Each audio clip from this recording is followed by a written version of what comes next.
মুর্শিদাবাদ জেলায় কংগ্রেসের সভা দেখে আপনি জনসভা করছেন, আর জনসভা করার আগের দিন ঘোষণা করছেন সুপ্রিম কোর্টে সরকারিভাবে এই আইনের বিরোধিতা করতে আপনারা যাচ্ছেন।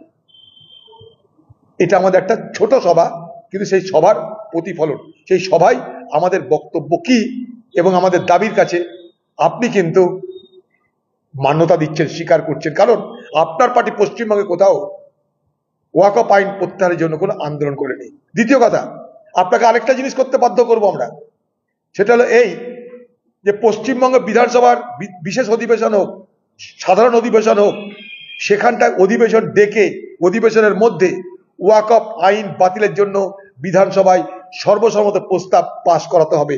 এই দাবি থেকে কিন্তু আমরা সরব না। আগামী দিনে এটাও আপনাকে করতে হবে। তার মানে কি, কংগ্রেসের সভা ছোট হতে পারে, বাট আসারদার অর্থাৎ প্রভাবশালী সভা।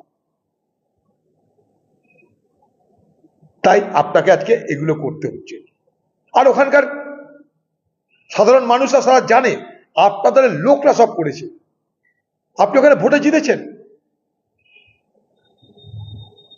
কিন্তু গত লোকসভা সেখানে কংগ্রেস জিতেছে।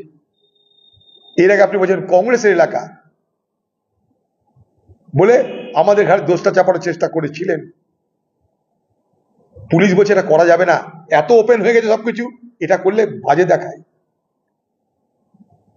এটা করলে বাজে দেখায়। পুলিশের বক্তব্য এটা, কানে কানে বলেছে, আমাকে নিশ্চয় শুনিয়ে বলেনি, কিন্তু আমি জানি বলে বলছি আপনাদেরকে।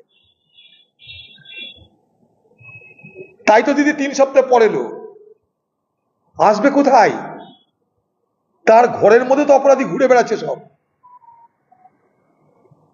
এখানকার যারা আন্দোলন করেছিল তারা শান্তিপূর্ণভাবে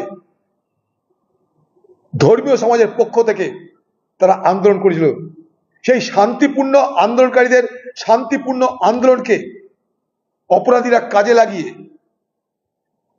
তারা অপরাধকে প্রাধান্য দিয়ে এলাকার বাতাবরণটাকে চুরমার করে দিল, ধ্বংস করে দিল।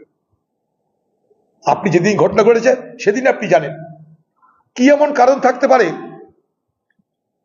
যে একটা গ্রামে 4 ঘন্টা ধরে তাণ্ডব চলছে, খুন হচ্ছে, সেখান থেকে পুলিশের থানার দূরত্ব 5-7 মিনিট 10 মিনিট, কোনো পুলিশ যায় না। কি কারণ থাকতে পারে দিদি? কি কারণ থাকতে পারে? আপনি তো অপরাধীদের বাঁচিয়ে এ বাংলায় রাজনীতির নতুন ধারা প্রবর্তন করেছেন।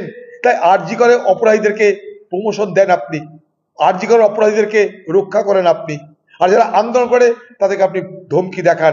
ঠিক একইভাবে শিক্ষক আন্দোলন, ঠিক একইভাবে শামসেরগঞ্জের মানুষের প্রতিবাদ, সব জায়গায় ধর্মীয় রং না চাপিয়ে হোয়াট ইজ হোয়াট, সাদাকে সাদা কালোকে কালো বলতে শেখুন মুর্শিদাবাদের মানুষ।